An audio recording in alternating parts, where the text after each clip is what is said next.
दोस्तों 27 जनवरी से एनपीसीआई द्वारा एक नया नियम लागू किया गया है जो कि आधार एनेबल पेमेंट सिस्टम एपीएस और जो आधार पे का पैसा निकालने का जो सिस्टम है, इसके अंदर एक नया नियम लागू किया है कि अब आप हर ट्रांजैक्शन जो भी ट्रांजैक्शन करेंगे तो पहला ट्रांजैक्शन होने के बाद दूसरा ट्रांजैक्शन के आप 30 मिनट के बाद कर पाएंगे।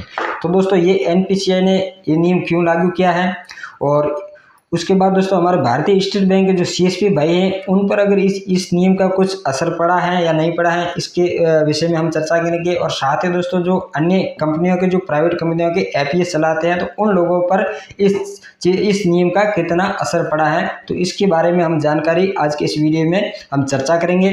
और दोस्तों इसके और साथ ही हम चर्चा ये करेंगे कि ये नियम एनपीसीआई ने ऐसा क्यों लागू किया गया। ठीक है दोस्तों, इसके बारे में पूरी कंप्लीट जानकारी आज के इस वीडियो में हम बताएंगे। तो चलिए दोस्तों वीडियो को शुरू करता है। वीडियो शुरू करने से पहले आपसे निवेदन करूंगा कि आपने अभी तक हमारे इस चैनल को अगर सब्सक्राइब नहीं किया है तो प्लीज़ सब्सक्राइब कर दीजिए और साथ ही बेल आइकन को भी प्रेस कर दें ताकि आने वाले नई वीडियो की नोटिफिकेशन आप तक पहुंच रहेंगे। तो चलिए दोस्तों वीडियो को शुरू करते हैं।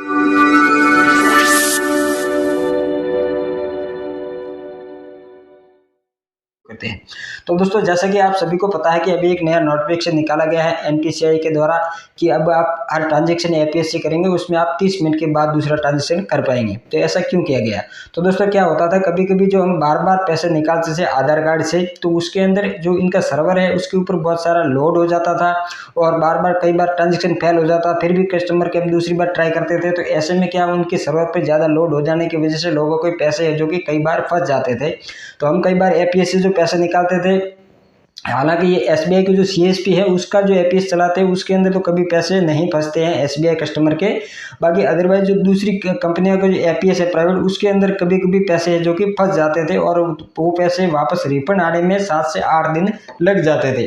तो अब इस वजह से एनपीसीआई ने ये नियम लागू कर दिया कि अब ट्रांजेक्शन है जो कि आराम से हो, सर्वर पे इसका ज़्यादा लोड न हो। चूँकि एक ट्रांजेक्शन कर दिया तो उसके बाद दूसरा ट्रांजेक्शन आप 30 मिनट के बाद करेंगे तो वहाँ पर ये ज़्यादा लोड सर्वर पर नहीं पड़ेगा।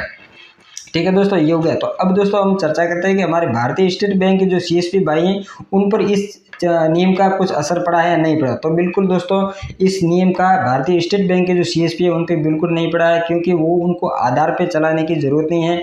उनके ऑलरेडी एसबीआई के जो कस्टमर है उसके आधार कार्ड से आप एक टाइम में मतलब एक बार में आप 20,000 रुपये का विड्रॉल कर सकते हैं। उसके बाद 10,000 रुपये आप फंड ट्रांसफ़र करके 30,000 रुपये तक का आप विड्रॉल करके आधार कार्ड से दे सकते हैं। तो उसमें आपको आधार पे मगर यूज करने की ज़रूरत भी नहीं है और आधार पे का सिस्टम जो कि एसबीआई के पोर्टल में नहीं है दोस्तों। वहाँ पर आपको केवल विड्रॉल का है, एपीएस से विड्रॉल का ही सिस्टम है।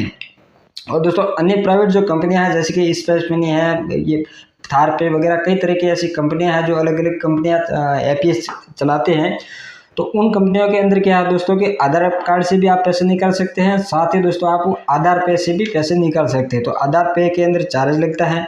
तो अब जो प्राइवेट कंपनियों के एपीएस चलाने वाले लोग हैं वो आधार कार्ड से एक ट्रांजेक्शन करते थे और दूसरा ट्रांजेक्शन आधार पे से करते थे। तो अब उसके अंदर असर जरूर पड़ेगा, क्योंकि 10,000 रुपये एक बार आपने ट्रांजेक्शन कर लिया तो दूसरा ट्रांजेक्शन आप आधार पे से करने जाएंगे तो वहाँ पर आपको 30 मिनट का वेट करने के लिए बोलेगा। तो कस्टमर कोई भी 30 मिनट तक वहाँ पर बैठ के वेट नहीं करेगा।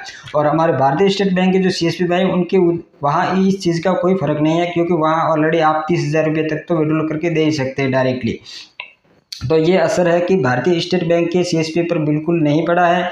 और अन्य कंपनियों का जो एपीएस चलाने वाले लोग हैं उन पर जरूर इस चीज़ का मतलब असर पड़ा है, क्योंकि वो लोग आधार पे का उपयोग करते थे और आधार पे और एपीएस के बीच में अब आधे घंटे का जो कि टाइम है लेना पड़ेगा। तो दोस्तों आपको ये जानकारी कैसे लगी और साथ ही दोस्तों ये जो नियम है वो आपको कैसा लगा और आपको किस तरीके से इस चीज़ का कुछ असर पड़ा है नहीं पड़ा वगैरह आप जरूर कमेंट करके बताइएगा।